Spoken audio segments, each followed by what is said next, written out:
ಏನು ಬಂದಿದ್ದು? ನಿಮ್ ತಮ್ಮ ನನ್ನ ರಾತ್ರಿಯಿಂದ ಕಾಣಿಸ್ತಾ ಇಲ್ಲ, ಎಲ್ಲಿ ಹೋಗಿದ್ದಾರೆ ಅಂತನೂ ಗೊತ್ತಿಲ್ಲ. ಫೋನ್ ಮಾಡಿದ್ರೆ ರಿಸೀವ್ ಮಾಡ್ತಿಲ್ಲ. ನೀವೇನಾದ್ರೂ ಹುಡುಕಿಸ್ಕೊಟ್ರೆ. ಯಾಕೆ ಇಂದು ಮತ್ತೆ ಚಮಚಗಳೆಲ್ಲ ಕೆಲ್ಸಕ್ಕೆ ಬಂದಿಲ್ವಾ, ಇಲ್ಲ ಸತ್ತೋದ್ರ? ಅದು ಪಾಯಿಂಟ್. LLB ಸುಮ್ಮನೆ ಅಲ್ಲ. ಆದ್ರೆ ಹುಡುಕಿಸ್ಕೊಡಿ, ಅವಮಾನ ಮಾತ್ರ ಮಾಡ್ಬೇಡಿ. ಎಲ್ಲಿದೆಯೋ? ಎಲ್ಲೋ ಇದ್ದೀನಿ. ಮನೆಗೆ ಬರೋ. ಯಾರ ಮನೆಗಣ್ಣ?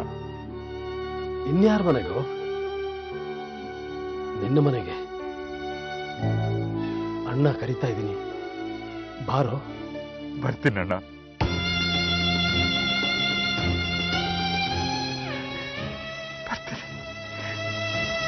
ದರಿದ್ರ ಹಣೆ ಬರ ನಂದು. ಅಂತೂ ಇಂತೂ ಕುಂತಿ ಮಕ್ಕಳಿಗೆ ರಾಜ್ಯ ಇಲ್ಲ. ಎಷ್ಟೆಲ್ಲ ಕಷ್ಟಪಟ್ಟು ಏನೆಲ್ಲ ಆಟ ಕಟ್ಟಿ ಆ ನನ್ನ ಮಗನ ಮನೆಯಿಂದ ಹೊರಗೆ ಹಾಕ್ಸಿದ್ದೆ. ಆ ನರಹರಿ ಖಂಡಿತವಾಗ್ಲು ಇನ್ನೀ ಮನೆ ಕಡೆ ವಾಪಸ್ ಬರ್ತಾನೆ ಅಂತ ಅಂದ್ಕೊಂಡೇ ಇರಲಿಲ್ಲ. ಈ ಮಗ ಬಂದು ಬಿಟ್ಟ. ಇವತ್ತೇನು ಸುದ್ದಿ ಕರ್ನಾಟಕ ಪೇಪರ್ ಓದಿದ್ಯಾ? ನಾನು ಯಾವತ್ತೂ ಆ ಪೇಪರ್ ಓದಲ್ಲ. ಮನೆ ಕ್ಲೀನ್ ಮಾಡಕ್ಕೂ ಆ ಪೇಪರ್ ಉಪಯೋಗಿಸಲ್ಲ. ಪರ್ಫೆಕ್ಟ್ ಆಗಿ ಹೇಳ್ದೆ ಕಣೋ. ಕೊಲೆ ಮಾಡಿದ್ರೆ ಕ್ಷಮೆ ಇದೆ ಅನ್ನೋ ಕಾನೂನು ಇದ್ದಿದ್ರೆ ನಾನು ಫಸ್ಟ್ ಕೊಲೆ ಮಾಡೋದೇ ಆ ಇಂದುಮತಿನ.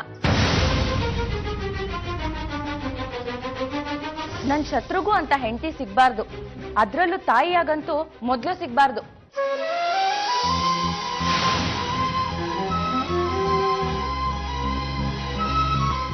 ಅಮೃತ, ನಾನೊಂದು ಮಾತು ಹೇಳ್ತೀನಿ. ನೀನು ನಿಮ್ಮ ಮನೆಯವರು ಆ ಹೆಂಗಸಿಂದ ಆದಷ್ಟು ದೂರ ಇರಿ. ಯಾವುದಕ್ಕಾಗಿ ಇಷ್ಟೆಲ್ಲ ಕಷ್ಟಪಟ್ರು, ಯಾವ ಕಾರಣಕ್ಕಾಗಿ ಆ ಇಂದುಮತಿ ಮನೆಯವರೆಗೂ ಹೋಗಿದ್ ಬಂದ್ರು, ಅದು ಫಲ ಕೊಟ್ಟಿದೆ. ಅದಕ್ಕೆ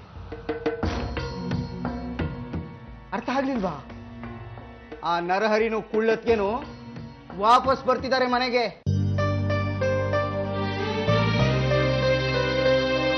ನರಸಿಂಹರಾವ್ ಪಕ್ಷದ ವರಿಷ್ಠರೆಲ್ಲ ಈಗ ಕಕ್ಕಾ ಬಿಕ್ಕಿ ಆಗ್ಬಿಟ್ಟಿದ್ದಾರೆ. ಹೆಂಡತಿನೇ ಗಂಡನ ವಿರುದ್ಧ ತಿರುಗಿ ಬಿದ್ದಿದ್ದಾಳೆ ಅಂದ್ರೆ ಇದು ನರಸಿಂಹರಾವ್ ಬುದ್ಧಿವಂತಿಕೆನೇ ಇರಬೇಕು.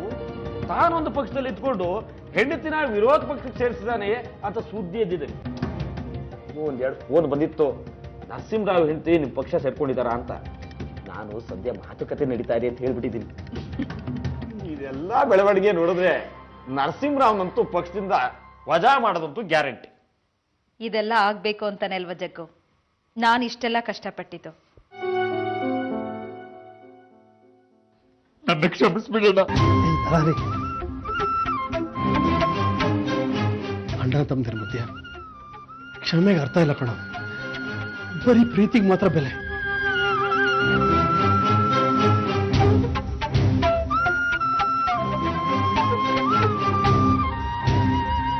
ನಿಮ್ಮನ್ನೆಲ್ಲ ಬಿಟ್ಟು ಎಂಥ ದೊಡ್ಡ ತಪ್ಪು ಮಾಡಿದೆ ಅಂತ ನಂಗೆ ಅರ್ಥ ಆಗಿದೆ ಅಂತ.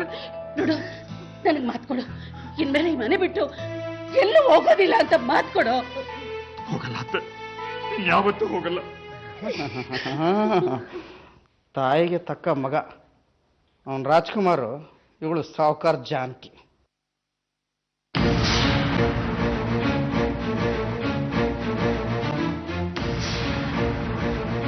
ನೀವ್ ಈ ಮನೇಲಿದ್ದಾಗ ನಿಮ್ ಹೆದರಿಕೆಯಿಂದ ಯಾರು ಮಾತಾಡಲ್ಲ ಭಾವ. ನೀವು ಮನೇಲಿ ಇಲ್ಲದೆ ಇದ್ದಾಗ ಎಲ್ರು ನನ್ನನ್ನ ಭಿಕಾರಿಗಳ ತರ ಟ್ರೀಟ್ ಮಾಡ್ತಾರೆ. ಈ ಮನೇಲಿ ಯಾರ ಕೈಯಲ್ಲಿ ಬಿಗಿದ ಕೈ ಇರುತ್ತೋ ಅವ್ರಿಗೆ ಮರ್ಯಾದೆ ಅಲ್ವಾ? ಅದು ನೀವೇ ತೋರಿಸ್ಕೊಟ್ಟಿದ್ದು. ನಾನು ಬರ್ತೀನಿ. ನಿಂತ್ಕೋ.